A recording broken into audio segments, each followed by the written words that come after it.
I only have one message to give you. I don't care what you think of me. I don't care what you call me. I do care what you do with this information because it is important to our survival as a species. Is it a beneficial additive or is it a poison that we consume on a daily basis? That's the debate taking place since a Milwaukee alderman proposed putting fluoride in Milwaukee's drinking water. Beverly Taylor reports today 2 sides, pro and con, had their say. Fluoridation in drinking water, good for you or harmful to you? Depends on who you ask. We're talking about consuming a poison. Its impact on the body is not exclusively drawn and left to the teeth. Milwaukee Alderman Jim Bowl is adamant that it's a bad thing and had a news conference at City Hall with experts who agree with him. But the pro-fluoridation side also held a news conference at the same place. Decay rates would be astronomically high if we discontinue water fluoridation, particularly as it applied to families who already have limited access to those routine dental care providers throughout each municipality. Hey everybody, thank you for watching D News Today. I am Trace. Ha! Gay! Fluorine is the 13th most abundant element on the planet. It's in seawater. Foods like fish, tea, and gelatin contain it, and it is a naturally occurring substance in minerals. That is to say, it's in all of the rocks because it's everywhere. Fluorine is washed into the water supply during erosion, and then we drink it. Fluoride is just fluorine with an extra electron, and when we see it in toothpaste, food, or drinking water, it's actually sodium fluoride, or in our bodies, it's calcium fluoride. I'm a retired professor of chemistry, and my specialty was environmental chemistry and toxicology. And I'm doing a series of vignettes about various scientific topics which are discussed during our concern about fluoride's toxicity. One of them is the use of the word natural by promoters of fluoridation. They say fluoride naturally occurs, implying that it's safe. Well, unfortunately, just because a substance naturally occurs in your soil, in your water, what have you, doesn't mean it's safe. Arsenic occurs naturally in some places, but we're spending millions of dollars in some states removing arsenic because it's so toxic. In other news, it looked more like a party than a political fight. Fluoride opponents took over the last Thursday event to try to convince fellow voters not to add the chemical to the city's drinking water. And Brent Weisberg joins us live with more on this debate. Brent, we took the fluoride concern straight to a Portland dentist. What's the very latest here? Good morning. He says that more than half of the children in the Rose City suffer from some sort of tooth decay, and something needs to be done about it. It really did look like quite a party in Northeast Portland along Northeast Alberta Street yesterday, as dozens of people came out in opposition to fluoride. A lot of these people say that fluoride will cause health issues, but a Portland dentist we talked to says fluoride will not only solve the city's tooth decay issue, it will do so without the harmful side effect. We know what's happening in our community, and it is absolutely inexcusable that we have this great community, this great public health approach that has been tried and true for 60 years, that 2/3 of the American public benefits from, and we're withholding it effectively from those children. Water from a community adopted fluoride, which has added 1 part of fluoride to every million parts of its public drinking water. You are looking at protection that is being denied to 40 million American children. Why? Why is this safe, simple, proven protection against tooth decay not available to everybody?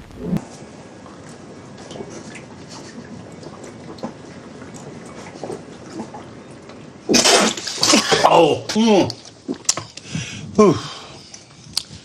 that hit the spot. Hello, I'm Dr. Bill Osmondson. I'm a general and cosmetic dentist and have been a dentist for 30 years. Before that, I received a master's in public health in nutrition and health education. For the first 25 years of practice, I promoted water fluoridation aggressively. I thought I saw the benefits. It wasn't until I actually looked at the information myself and sat down and looked at the different government agencies and the different reports and the studies that I began to realize that fluoridation was a problem. One of the first things I did is I looked at my tube of toothpaste. It says drug facts. I know it's a drug. If I were to give it to you, it'd have to be a prescription. That's for swallowing. When it comes to toothpaste, it also says don't swallow. And if you do swallow, contact a poison control center.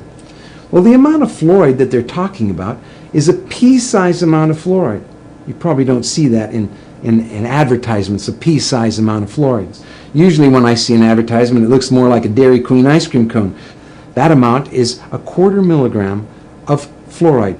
Well, that's the same amount of fluoride as what we find in 8 ounces of water. 1/4 milligram of fluoride, 1/4 milligram of fluoride. Don't swallow. If you do, call the Poison Control Center. One of the things that concerns me is water fluoridation for infants. The American Dental Association and Center for Disease Control recommend that infants not receive water for drinking nor for making their formula. It's 250 times more concentrated in fluoride than mother's milk. We shouldn't fluoridate water and harm our most vulnerable. The next thing I looked at was dental fluorosis. These are the white and brown spots on the teeth. The only thing that causes dental fluorosis is fluoride. Too much fluoride ingested, usually during the developing years, birth to about 8 years of age. When I see people coming in to have treatment for dental fluorosis, I mention to them that they have had too much fluoride. And this is an indication that the rest of their body has probably had too much fluoride also, their bones and in the rest of their organs. Damage from dental fluorosis is not disputed. Everyone agrees that too much fluoride can cause dental fluorosis. This isn't the first time people have gotten up in arms about fluoride. Some argue that it has many risks, including those to the brain, thyroid gland, and bones. Others make much more alarmist statements, calling fluoride a corrosive poison. Websites and publications raising concerns about fluoride offer scientific references and expert quotes that really could cause concern that the fluoride in your water not only doesn't help you, but it could also be hurting you. You know where this is going, right? To the research. Overwhelming evidence has existed for over 60 years that proves the efficacy of water fluoridation.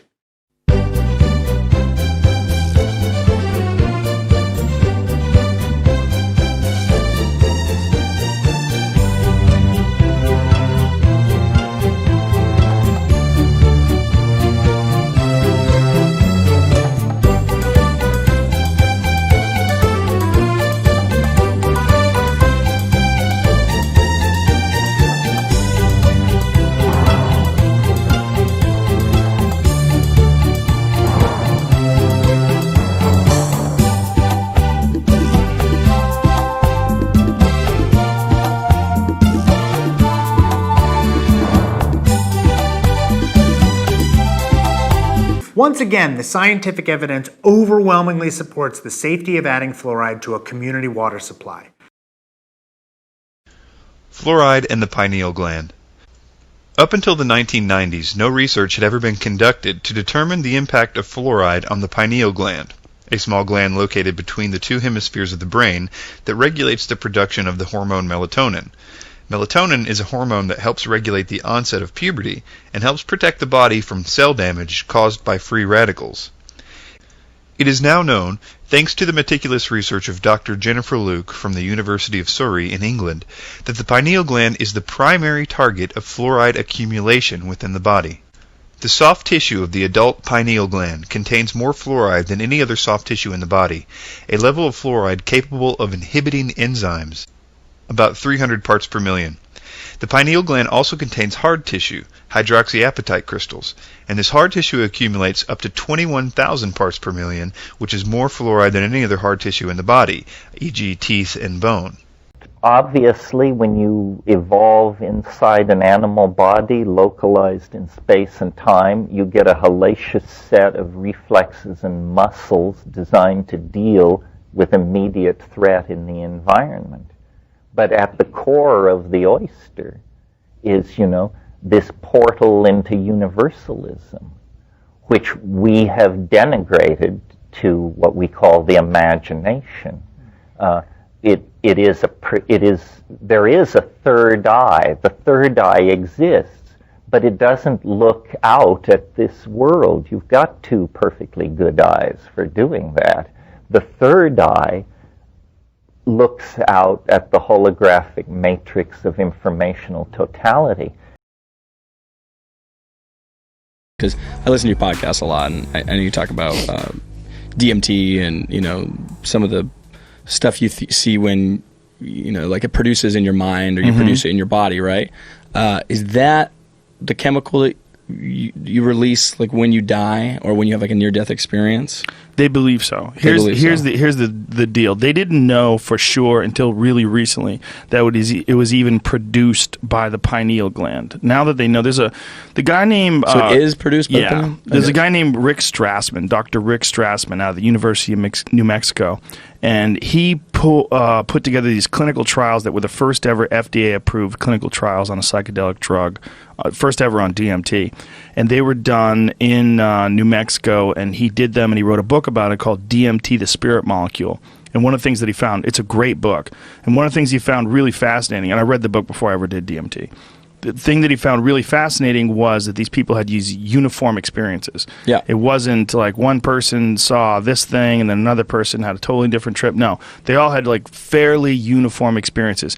And here's the other thing that's really fascinating. Their experiences in many ways mirror the experiences of people that have been abducted by aliens and people that have near-death experiences. And the connection, they think, is that the brain produces this chemical called dimethyltryptamine.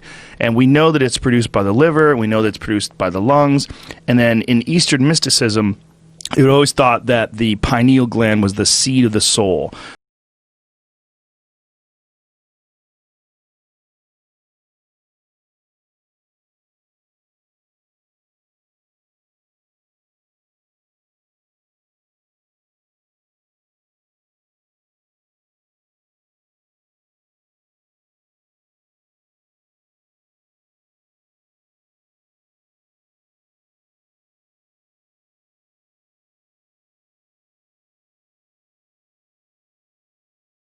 In 1993, I was working at Rockefeller Center in New York as a radio producer for the BBC. And I got a call from London. There was a local water fluoridation battle in the north of England, in Leeds. And the producers, it was a daytime radio show. You and Yours was the name of the program. And the producer said, "Chris, what do you know about fluoride? What do the Yanks think about fluoride? Is there an American angle?" And it was a very, familiar request to me. Is there an American angle to the story? And I said, "Look, I don't know fluoride from a hole in the wall. I have no idea about fluoride, but let me make a few phone calls to see if I can't help you out." And my first call was to Ralph Nader in Washington. And I'm not sure why I called Ralph Nader, but look, it was a consumer issue. And Mr. Consumer, Ralph Nader, I thought, let's give him a call. And I got through, and he said, "Look, I don't know a great deal about water fluoridation, but I've never had terribly good feelings about it. Here are the names of a couple of scientists you ought to speak with." And he gave me the names of Dr. William Hersey, who then and now is a chemist at the Environmental Protection Agency, and Dr. Robert J. Carton.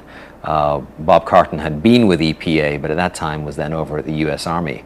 And I went down to Washington and met with Dr. Hersey and Dr. Carton, and they explained to me that the safety standards for water fluoridation in this country are based on fraudulent science. The very first suggestion that fluoride be added to public water supplies was made by a researcher, Gerald Cox, at the Mellon Institute in Pittsburgh. Cox became interested in fluoride because of the suggestion of Francis Frary. That's the letter I uncovered. Francis Frary is the director of the aluminum laboratory for the Aluminum Company of America. He is very concerned about fluoride pollution around aluminum plants. He's very concerned about what the fluoride is doing to the workers inside these aluminum plants. But his suggestion to Gerald Cox is to look at fluoride's dental effects. And it's upon the basis of that suggestion that Gerald Cox makes his proposal to add fluoride to public water supplies. Cox's suggestion that we add fluoride to public water supplies needs to be understood for who was saying it and where he was saying it and what the track record of the Mellon Institute was. The Mellon Institute was a leading defender of asbestos for the asbestos industry. You know, today, industry are facing a tidal wave, a crippling tidal wave of lawsuits from people who have had their health damaged, who've been killed by asbestos. Well, for generations, the Mellon Institute produced research that said that mesothelioma was caused by something other than asbestos. That's how you have to understand the fluoride issue. Industry was concerned about fluoride pollution and about lawsuits of a similar magnitude for fluoride pollution. So it's no coincidence that the Mellon Institute makes the first suggestion that fluoride be added to public water supplies.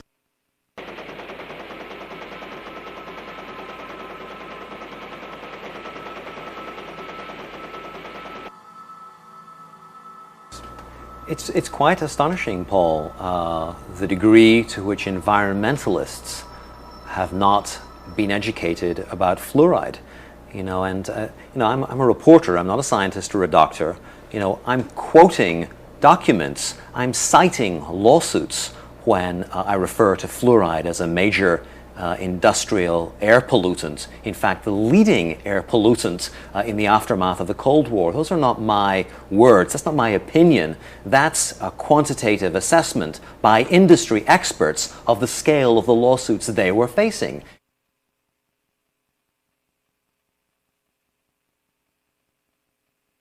You know, the most notorious air pollution disaster in U.S. history was the Halloween air pollution incident in Donora, Pennsylvania, a mill town south of Pittsburgh, where a couple of dozen people and several thousand were injured because of effluents coming from a U.S. steel plant, which were trapped by a temperature inversion. In the aftermath of those deaths, a researcher, Philip Stadler, a chemist, Philip Stadler, investigated. He did blood analysis and he measured high levels of fluoride in the blood of some of the injured and the deceased. He published that data along with data which found high levels of fluoride in vegetation and a lot of other circumstantial evidence indicating fluoride poisoning. Sadler published his research in Chemical and Engineering News, but the Public Health Service came in and said that fluoride wasn't responsible. It was a mixture of air pollutants and bad weather that had caused the disaster. Well, I uncovered a memo, Paul, a memo from the Aluminum Company of America in which they had secretly gotten blood from one of the deceased. And their measurements were almost exactly the same measurements that Philip Sadler found. Laundering fluoride's role in the Donora pollution incident is really emblematic for what has happened for the last half century and an accounting for why environmentalists don't know their own history. Donora jump-started the environmental movement, but environmentalists don't know that Donora was almost certainly caused by fluoride.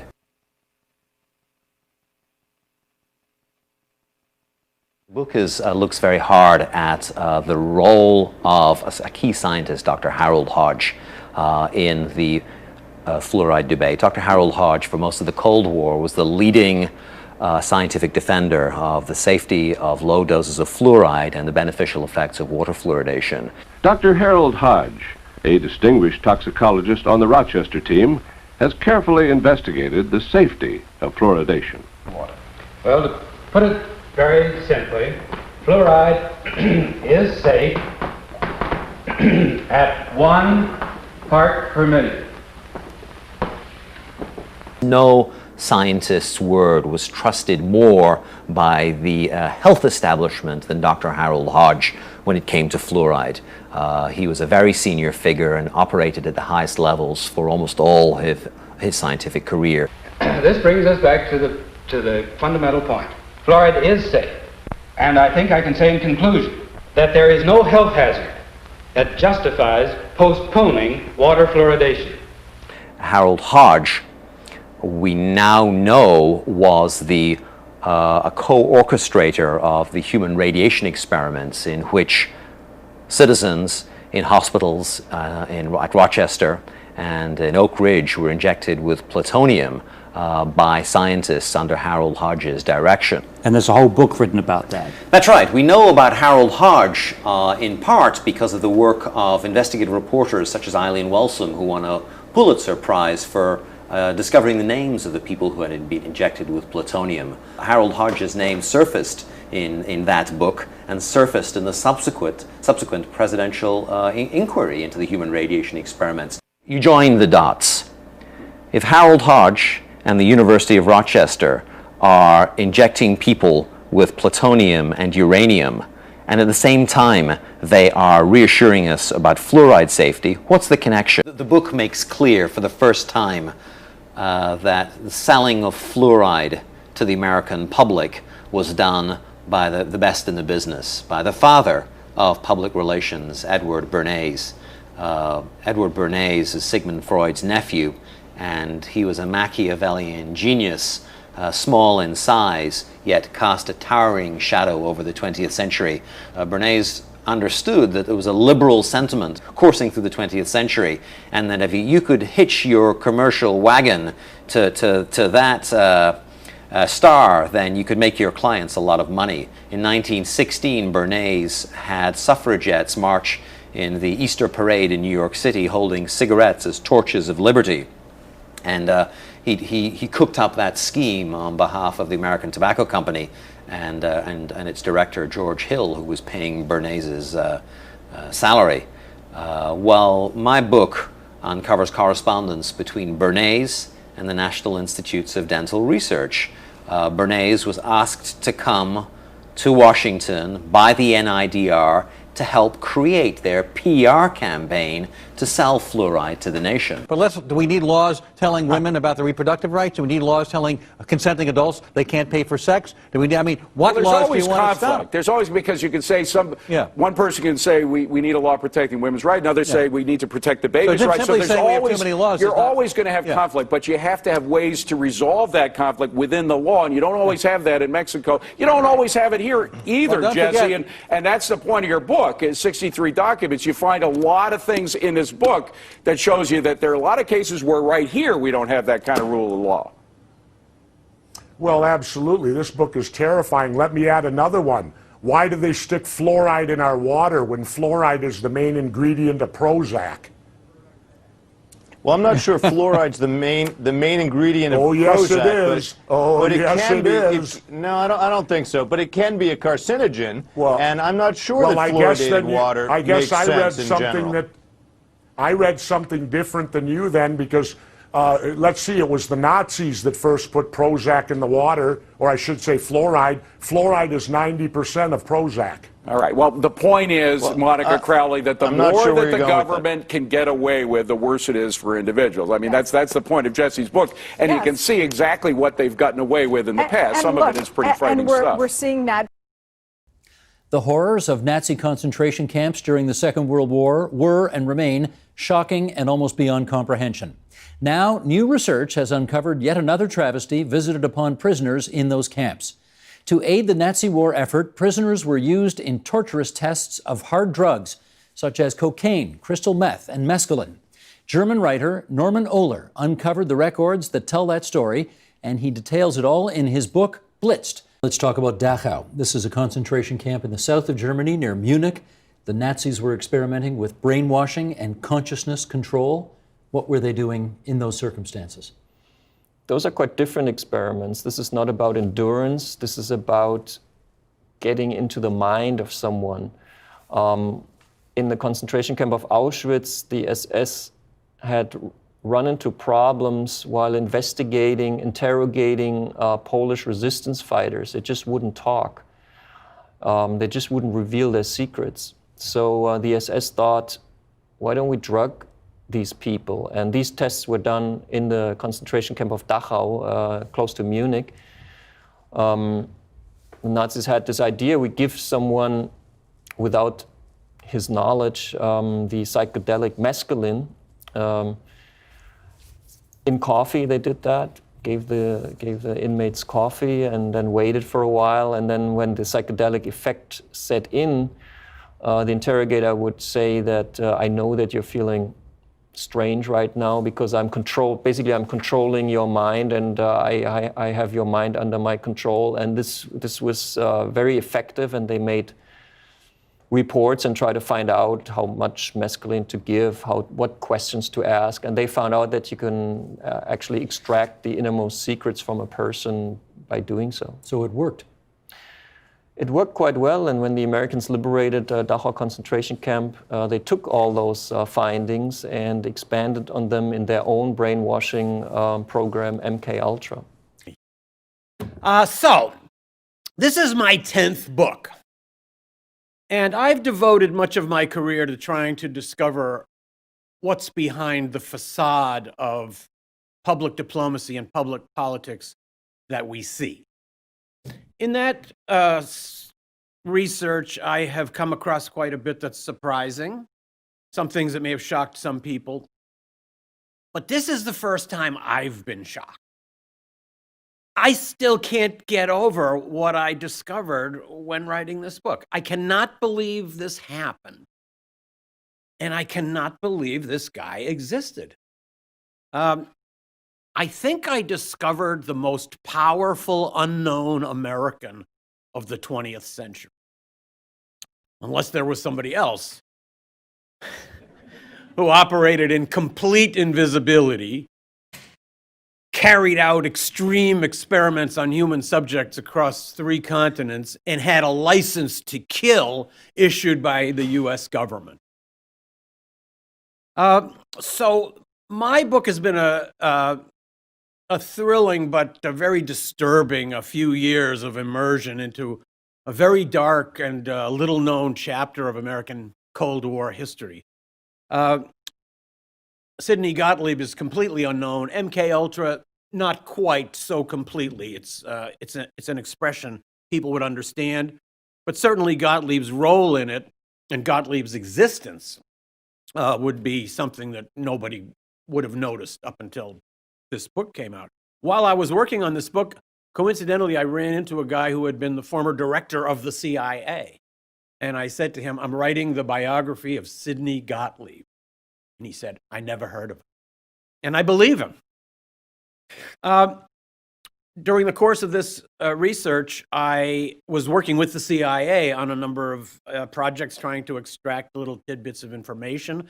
And one of the few successes that I had was that the CIA agreed to release to me something that had never been released before, which was a photograph of Gottlieb as he looked when he was working for the CIA. There had been recreations of some of his work, but nobody ever knew what he really looked like. So I was very excited about this and called my publisher and said, okay, we've got it now. We've got the cover picture.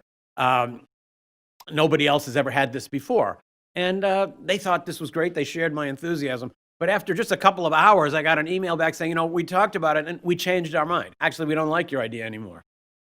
We can't put the picture of this guy on the cover because nobody knows his name. Nobody knows his face either. Nobody's going to know who it is. So instead, they just have this very obscure black silhouette on the cover, which actually is probably more appropriate since even at the CIA, Gottlieb's work was completely unknown. So let me take you back to the time that MK Ultra began and try to explain to you what it was and what Gottlieb's role in it was. MK Ultra very simply was a CIA project aimed at finding the secret of mind control. CIA wanted to figure out how they could create a truth serum or an amnesiac or a substance or potion that would make a person act after being programmed.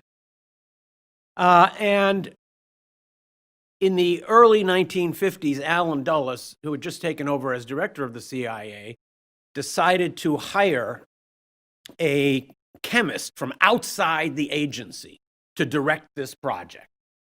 And he went to a person very different from the kind of people that populated the early CIA. He was different in 2 important ways. First of all, most of the people in the early CIA were rich kids who were aristocratic silver spoon products of the same prep schools and investment banks and law firms. Sidney Gottlieb wasn't like that. He was 32 years old. He was the son of Jewish immigrants in the Bronx. Father owned a sweatshop. He had a limp. He stuttered. He was very different from everybody else that he came to work for on a Friday the 13th in 1951. And he was also different in another way, which was his private life. So he must have been unique, not only among CIA officers of the early 50s, but among all federal bureaucrats in Washington at that time. He was a kind of a proto-hippie. He lived in an eco house in the middle of the Virginia woods that had no running water. He meditated with candles around him. He studied Buddhism. He grew his own vegetables. He milked his goats before dawn in the morning to make yogurt. So this person who wound up being the most prolific American torturer of his generation was also somebody who considered himself to be a deeply spiritual humanist. That alone makes him a particularly interesting person to have taken on this job. So, with a scientist's mind, Gottlieb began his program after having been given what amounts to a ridiculously daunting assignment, which was find the potion or the pill that will allow us to control people's minds so that we can defeat communism and control the world. The idea was, according to the protocol, to take your expendable or expendables and inject them with overdoses of sedatives to put them into a deep coma.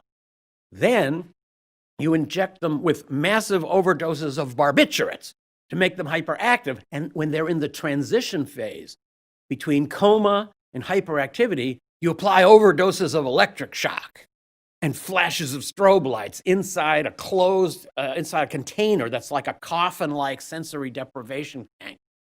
So these are the kinds of things that Gottlieb would come up with as ways of trying to figure out how do you destroy a human mind?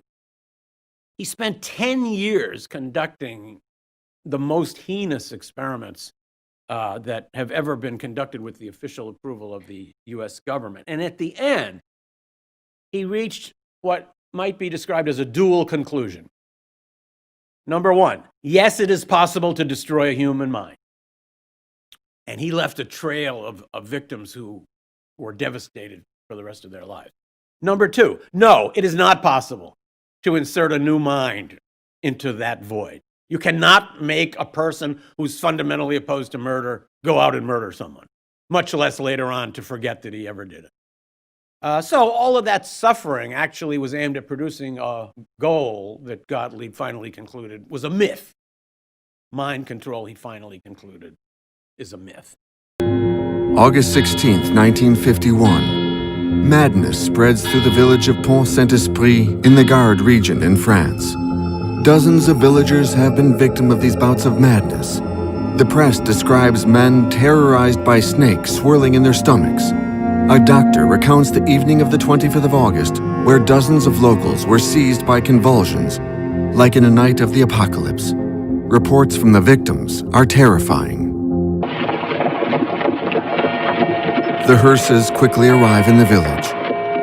In total, 7 deaths, 300 people poisoned, and around 50 admitted to psychiatric wards. The first dead were buried. The investigators initially thought it was a return of St. Anthony's fire, a disease that killed many thousands in the Middle Ages, caused by a parasitic ergo fungus that attacks cereals. The baker was accused of poisoning, then the miller. Arrested and incarcerated, they were released after several months. They say that their confessions were made under duress, and above all, the evidence proved their innocence. Nothing is clear, and for decades the incident goes unexplained. But against all expectations, 60 years later, a new theory is proposed. Not from France, but from the United States. An American researcher in the Secret Services, Hank Albarelli, is investigating the suspicious death of a biochemist from the CIA, Frank Olson. A specialist in chemical weapons, he carried out experiments on hard drugs like LSD. He was also in France a few months before the Pont Saint-Esprit incident. Afterwards, he kept sinking into depression, telling his wife that he'd made a terrible mistake.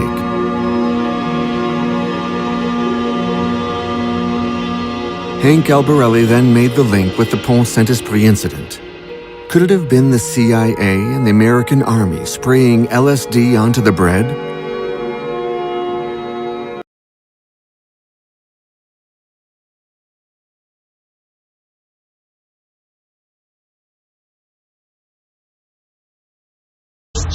It's 8:32 now with only 2 weeks left of 2009. We're taking a look back at some of the most interesting healthcare discoveries of the past year. Joining us is Fox 9 medical expert Dr. Raquel Giorgio to talk about it. Good morning. Good morning. First, the U.S. has been adding fluoride to its public water supply for decades, and that's, of course, to prevent tooth decay.